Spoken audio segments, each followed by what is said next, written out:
सहाबा किराम रज़ी अल्लाह तआला मजमईन,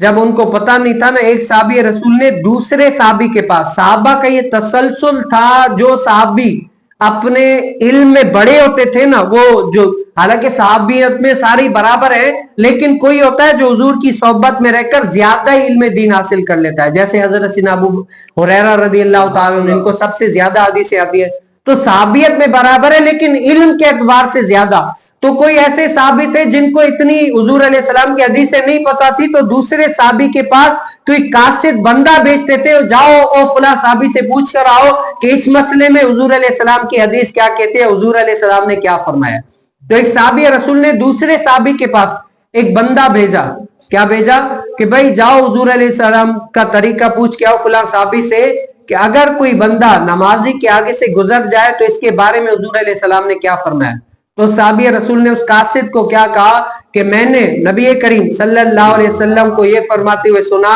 कि अगर कोई नमाजी के आगे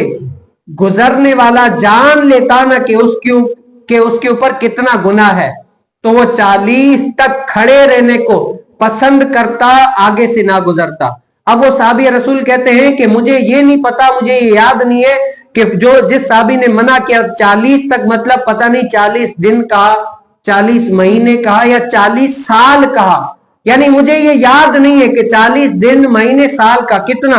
अलगर्ज आप ये जान ले कि अगर कोई नमाज पढ़ रहे, नमाजी के आगे गुजरने का गुनाह कितना है, अगर किसी को पता चल जाता ना, एक हदीस में यह है कि वो जमीन में धंसने को पसंद करता लेकिन सामने से ना गुजरता। अब हमारे यहाँ कितने मस्जिदों के अंदर आप देख लें, कहते कोई मसला नहीं, गुजर जाओ गुजर जाओ। अब इसका भी तरीका है उलमा, आज आपने मस्जिद के अंदर देखा होगा कुर्सियां वगैरह रखी होती हैं, तो कुर्सियां रखी होती है तो वो क्या करते हैं, कुर्सियों को जो नमाज पढ़ उसके सामने रखकर फिर गुजर जाते, मसला नहीं है, इससे ये क्या, ये शरी सुतरा हो गया। कोई ऐसे होते हैं, एक गुजर रहा है, दूसरा यूं हाथ देता है फिर कहता है गुजर जाओ, यानी वो हाथ देकर फिर भी, ये भी तरीका सही नहीं है। दूसरा ये होता है, अगर किसी के पास ये रुमाल होता है ना, वो यूं करके यूं पकड़ते हुए यूं गुजरता पीछे, तब भी ये रुमाल उससे भी अटैच है, इस तरीके से भी ये भी सुतरा नहीं कहलाए। सुतरा वो कहता है कि इंसान से जुदा हो, बदन से जुदा हो और वो गाढ़ा हुआ हो, उसकी मिकदार शरी ये लिखा है, हाथ जितना लंबा उंगली जितना मोटा। कुर्सी से हो जाता है, कुर्सी यानी वो रख दी ना, अब हट गया, ये यानी शरई तरीका है।